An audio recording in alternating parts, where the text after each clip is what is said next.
नमस्कार दोस्तों, मेरा नाम शैली मिश्रा है और आप सभी का बहुत बहुत स्वागत है मेरे YouTube चैनल पर। तो जैसे कि आप सबको ये जानकारी मिल चुकी होगी कि एनटीपीसी की ग्रेजुएट लेवल की जो ऑफिशियल नोटिफिकेशन है वो जारी कर दी गई है और उसके फॉर्म भरना भी शुरू हो चुके हैं। तो आज हम इसी बारे में चर्चा करेंगे विस्तार से कि क्या इसकी जो है एजुकेशन क्वालिफिकेशन होनी चाहिए, क्या इसकी एज की जो आपकी मिनिमम एज क्या होनी चाहिए, मैक्सिमम एज क्या होनी चाहिए, सिलेबस क्या है, एग्जाम पैटर्न क्या है, फीस क्या है, इन सभी महत्वपूर्ण बातों पे हम आज चर्चा करेंगे। ठीक है, तो चलिए प्रारंभ करते हैं। तो सबसे पहले हम बात कर लेते हैं इम्पॉर्टेंट डेट्स के बारे में। ठीक है, तो क्या क्या डेट्स हैं। तो आप अगर देखेंगे तो आपका जो फॉर्म की जो ओपनिंग है वो आपकी 14/9/2024 से शुरू हो जाएगी, मतलब कि हो चुकी है। ठीक है ना, कल से हो चुकी है। आज मैं 15 को वीडियो बना रही हूँ, तो मतलब 14 सितंबर से जो है तो आपका फॉर्म जो है भरना स्टार्ट हो जाएगा।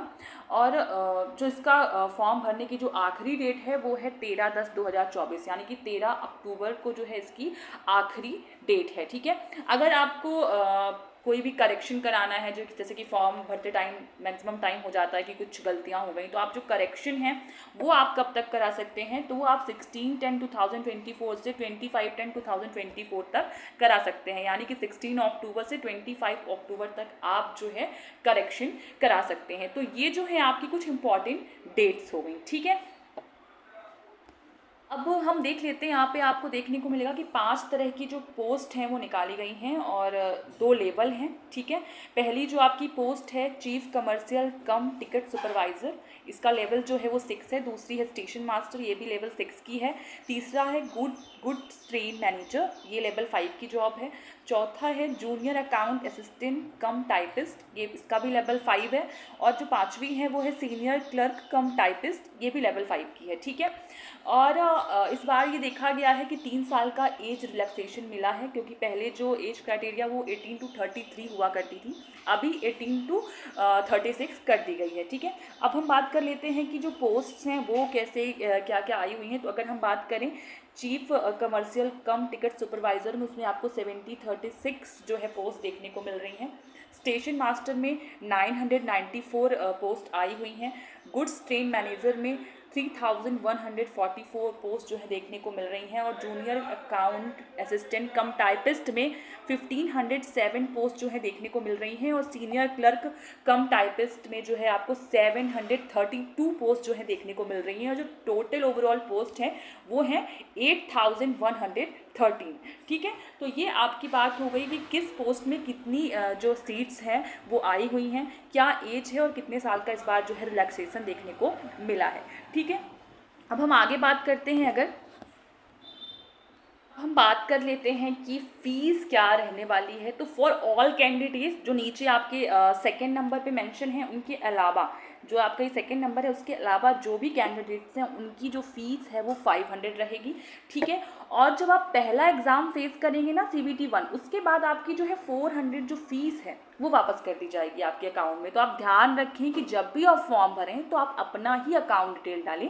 आप ऑनलाइन जहाँ से भरवा रहे हैं जिस कैफ़े से, वहाँ का नहीं डालें, नहीं तो जो पैसा है वो उनके अकाउंट में आएगा और आपको पता भी नहीं चलेगा। ठीक है, तो ये आपको ध्यान रखना है। उसके बाद अगर हम बात करें PWBD और फीमेल जो हैं और ट्रांसजेंडर एक्स सर्विसमैन, इनके लिए जो फ़ीस है वो 250 है। और इनकी जो फर्स्ट स्टेज के बाद जो फ़ीस है 250 वो पूरी जो है वापस आ जाने वाली है। ठीक है, 250 जो फ़ीस रहेगी इनकी लगेगी। और फर्स्ट स्टेज जब ये देंगे CBT 1 देंगे, उसके बाद इनकी ये पूरी फ़ीस वापस आ जाएगी। ठीक है, तो आपको ये यहाँ पे फ़ीस समझ में आ गया होगा कि फीमेल ट्रांसजेंडर एक्स सर्विसमैन और PWD जो भी हैं इनके अलावा सभी की फ़ीस 500 है और इनकी 250 है। ठीक है, तो ये जो जिनकी फ़ीस 500 है उनकी 400 जो है फर्स्ट CBT के बाद आ जाएगी उनके अकाउंट में।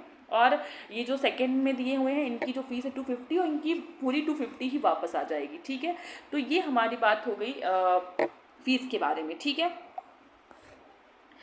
तो अब हम बात कर लेते हैं कि फर्स्ट CBT जो आपका होगा उसका क्या होने वाला है, सिलेबस और कैसे क्या मार्किंग है, क्या कितने नंबर का आने वाला है। तो अगर हम बात करें तो जो आपका पेपर होगा वो आपका होगा 100 मार्क्स का। आपका पेपर आपको कितने मार्क्स का देखने को मिलेगा, 100 मार्क्स का।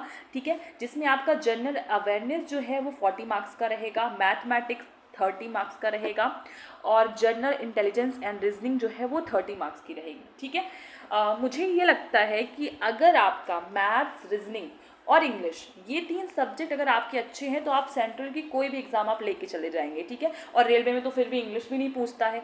तो मुझे लगता है कि अगर आपकी मैथ्स, रीजनिंग और इंग्लिश अच्छी है तो मुझे नहीं लगता कि आप सेंट्रल के ऐसे कोई भी एग्ज़ाम है जिन्हें आप नहीं दे सकते हैं। ठीक है, तो ये हो गया आपका इसका जो मार्किंग का क्राइटेरिया है। और इसमें आपको ये ध्यान रखना है कि 1/3 नेगेटिव मार्किंग भी होती है, 1/3 जो है इसमें नेगेटिव मार्किंग भी देखने को मिलती है। ठीक है, तो ये आपका CBT 1 का जो है पैटर्न हो गया है। ठीक है, अगर हम सिलेबस की बात कर लें तो मैथमेटिक्स के आप ये सिलेबस देख सकते हैं। ठीक है, और यही आपका CBT 2 के लिए भी रहेगा, कोई चेंज नहीं है। CBT 1 में भी यही सिलेबस है, CBT 2 जो होगा आपका उसका भी यही सिलेबस होगा, बस CBT जो 2 होगा उसमें जो मार्किंग थोड़ा सा है ज़्यादा होगा, ज़्यादा मार्क्स का CBT 2 जो आपको है देखने को मिलेगा। ठीक है, तो ये हो गया, ये रहा आपका CBT 2 जिसमें आपका जर्नल अवेयरनेस जो है वो आपको 50 मार्क्स का देखने को मिलेगा, mathematics 35, general intelligence and reasoning 35 marks, और total number of questions 120, 90 minutes आपका एग्जाम ड्यूरेशन रहेगा। ठीक है, और यहाँ पे भी आपकी 1/3 नेगेटिव मार्किंग आपको देखने को मिलेगी। ठीक है, तो ये आपका जो है CBT 2 का जो है क्राइटेरिया हो गया कि क्या कितने मार्क्स का रहेगा। एग्ज़ाम का जो सिलेबस है वो सेम वही रहेगा जो आपका CBT 1 में था। ठीक है, तो ये आपका CBT 2 का जो पैटर्न है वो हो गया। ठीक है, उसके बाद अगर हम बात करें कि कौन सी पोस्ट है जिनके लिए CBT 1, CBT 2 के अलावा भी कुछ होगा, तो अगर हम बात करें ना गुड्स ट्रेन मैनेजर की, तो इसमें आपका CBT 1, CBT 2 तो दोनों में ही होगा। इसमें आपका किसी भी तरह का स्किल टेस्ट नहीं होगा, और आपका जो सीनियर क्लर्क कम टाइपिस्ट है इसमें आपका टाइपिंग स्किल टेस्ट होगा।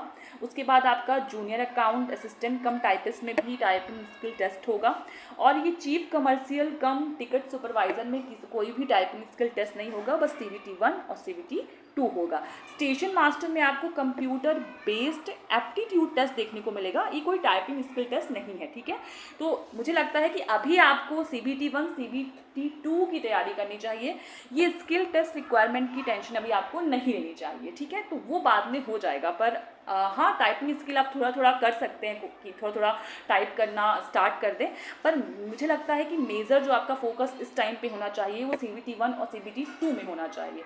ठीक है, तो ये आपको ध्यान रखना है।